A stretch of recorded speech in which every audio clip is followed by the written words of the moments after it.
नमस्कार, मैं अनिता चौधरी और न्यूज़ अड्डा पे आप सभी का स्वागत है। द कश्मीर फाइल्स, इस पिक्चर को लेकर के अखिलेश यादव का एक अद्भुत बयान सामने आया है। अद्भुत इसलिए बोल रही हूँ कि अखिलेश यादव वैसे कुछ भी बोल जाते हैं, ये हम सभी जानते हैं, लेकिन कुछ ऐसा बोल जाएंगे ये उम्मीद से परे। जब उनसे पूछा गया कि द कश्मीर फाइल को लेकर के कुछ कंट्रोवर्सीज हो रही हैं, तो उस पर उनका कहना था कि जब कश्मीर के उस जेनोसाइड पे पिक्चर बन सकती है तो लखीमपुर पे भी सिनेमा बनानी चाहिए लोगों को। मतलब उन्होंने कश्मीर के उस 90 के दशक की जेनोसाइड को, जहाँ से लोग पलायन करके भागना शुरू हुए और पता नहीं क्या क्या हुई, जो पिक्चर में दिखाया गया है वो महज 10% दिखाया गया है। अगर सच्चाई लोगों के सामने आ जाए तो आपके लिए अंदर से वो सांसें लेने वाली जो तकलीफ़ है वो आप महसूस करें कि आखिर मैं सांस क्यों ले रहा हूँ, उस वक्त में मैं क्यों नहीं रहा और क्यों नहीं इसके खिलाफ बगावत की आवाज़ उठाई। ऐसे ऐसे विजुअल्स, ऐसे ऐसे कत्लेआम उस वक्त में हुए थे, महिलाओं के साथ ऐसी दरिंदगी हुई थी। लेकिन अखिलेश यादव का कहना है कि अगर कश्मीर फाइल्स पे पिक्चर बन सकती है तो लखीमपुर पे भी पिक्चर बनी। लखीमपुर का वो छोटा सा हादसा जिसमें प्रोपागेंडी किसान जो हैं, आपको याद होगा कि वो सड़क पे बैठ के ज़बरदस्ती का हंगामा कर रहे थे और उधर से एक जीप आ रही थी, भीड़ उस पर टूट पड़ी, जीप अनियंत्रित हो गया और उसका एक्सीडेंट हो गया। उसके बाद कुछ लोग जो हैं उस जीप के नीचे दब के घायल हो गए थे, एक आध की मौत भी हो गई थी। लेकिन उसके बाद क्या हुआ था, उसके बाद फिर एक जेनोसाइड हुआ था कि उस जीप में का चालक जो कि जीप ड्राइवर था, उसको और उसमें बैठे 2 लोगों को उस भीड़ ने पीट पीट कर मार दिया था। अखिलेश यादव इस तरह का माहौल इस देश में चाहते हैं, उत्तर प्रदेश में चाहते हैं। ये अगर अखिलेश यादव से ये सवाल पूछना चाहते हो, सबसे पहले तो आपको सुनाती हूँ कि क्या कुछ कहा अखिलेश यादव ने, उसके बाद सवालों की झड़ियाँ लगाऊंगी। देखिए, मूवी को लेकर विवाद चल रहा था, कश्मीर फाइल्स को लेकर। ये फिल्म या कश्मीर फाइल्स पे, और आप तो पड़ोसी जिले के हो, अगर कश्मीर फाइल पे फिल्म बन रही है तो कम से कम लखीमपुर फाइल्स पे भी फिल्म बननी चाहिए। ये पड़ोसी जिला जहां पर जीप से किसानों को कुचल दिया गया था, समय आए और लखीमपुर फाइल्स पे भी फिल्म बनी। 11 मंत्री आ रहे हैं, उसके बाद कहते हैं भारतीय जनता पार्टी को उन्हीं बुनियादी सवालों का जवाब देना होगा, महंगाई, बेरोजगारी और उत्तर प्रदेश के विकास को।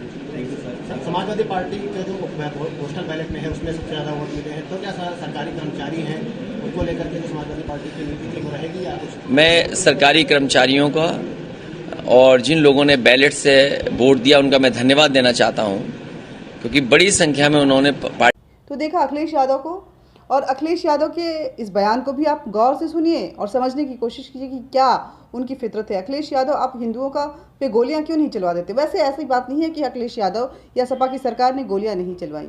अगर लखीमपुर खीरी पे पिक्चर बन सकती है तो आखिर मुलायम सिंह के उस शासनकाल के दौरान जो गोलियां चलाई गई थी राम मंदिर के इशू को लेकर के, कार सेवकों पे जो गोलियां चलाई गई थी और हनुमानगढ़ी पूरा लहूलुहान हुआ पड़ा हुआ था, कितने लोगों की जानें चली गई थी, उस पर क्यों नहीं पिक्चर बनाई जानी चाहिए? ये चीज़ें भी सामने आनी चाहिए ना। आप ही के शासनकाल में एक पुलिसकर्मी को जिंदा जला दिया गया था, उस पर पिक्चर क्यों नहीं बननी चाहिए? ये भी पिक्चर बननी चाहिए ना। अखिलेश यादव, ऐसे कई उदाहरण हैं, मुख्तार अंसारी, उन पे पिक्चर क्यों नहीं बननी चाहिए?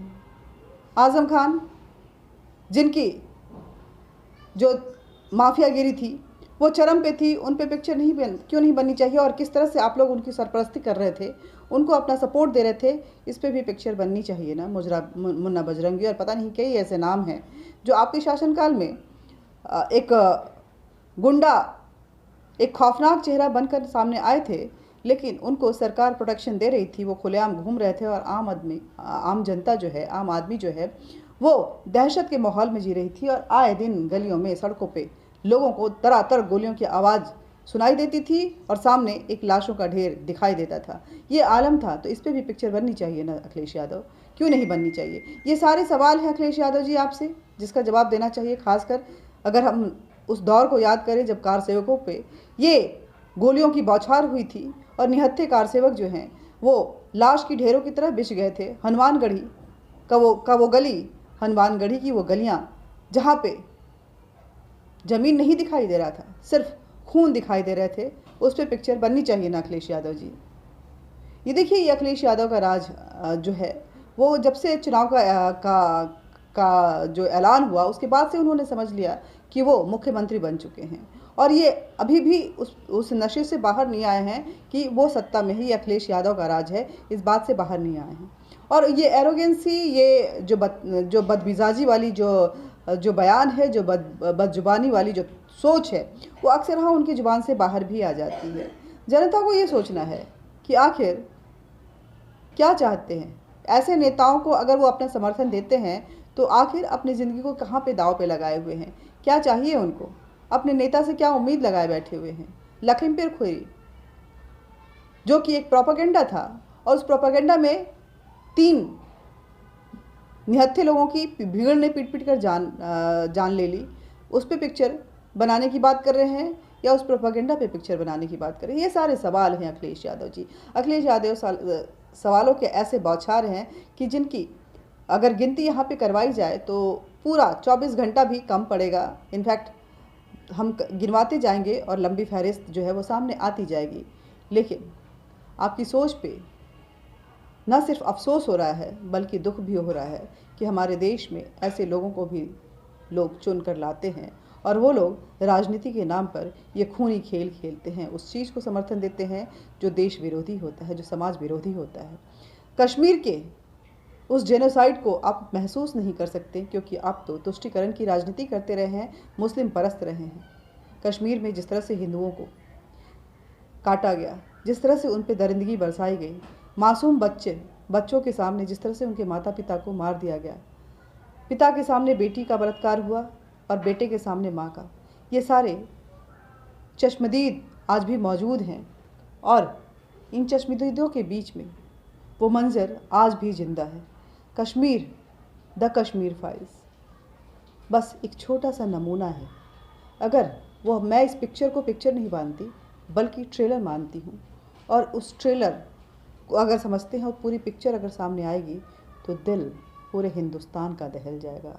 भारत माता शर्म से अपनी आंखें नीचे कर लेगी, उनकी बेटियों के साथ क्या क्या गुजरा, और लोग मूक दर्शक बनकर देखते रह गए। सिर्फ पलायन यही एक ऑप्शन रह गया था। जय हिंद, जय भारत। वीडियो को ज़्यादा से ज़्यादा शेयर कीजिएगा, लाइक कीजिएगा, सब्सक्राइब कीजिएगा, बेल बटन ज़रूर दबाइएगा ताकि आप तक नोटिफिकेशन पहुंचता रहे। आजकल थोड़ी इरेगुलर हूँ, टाइम पे वीडियो नहीं अपलोड कर पा रहा हूँ, थोड़ी व्यस्तता ज़्यादा है, लेकिन जल्द ही ये रेगुलरिटीज़ आ जाएंगी। और साथ ही लाइक ज़रूर कीजिए, हमारा मनोबल बढ़ता है। ज़्यादा से ज़्यादा शेयर कीजिए। इस तरह की बदजुबानी, इस तरह की सोच द कश्मीर फाइल उस वक्त को नहीं दिखा रहा है, वो दिखा रहा है आपने उस कल को मत याद कीजिए जब उस कल में कुछ इस तरह की घटनाएं हुई थी, जो इतना ज़बरदस्त जेनोसाइड हुआ था कि लोग अपने घरों को छोड़ के चले आए थे। बल्कि आपके आने वाले कल को बता रहा है कि अगर आप नहीं सुधरेंगे, संगठित नहीं होंगे और अपनी जड़ चेतना से जुड़कर अपने आप को सुरक्षित रखने के लिए अपने समाज से नहीं जुड़कर रहेंगे, जातिवाद की इस परंपरा से बाहर नहीं निकलेंगे और उस तुष्टीकरण की राजनीति को नहीं नकारेंगे, तो आप इसी तरह खत्म हो जाएंगे। कोई बचाने वाला नहीं आएगा। सिर्फ एक जगन मोहन रहेगा जो कि गवर्नर के तौर पे रहेगा और आपको भागने पे विवश कर देगा। जय हिंद, जय भारत।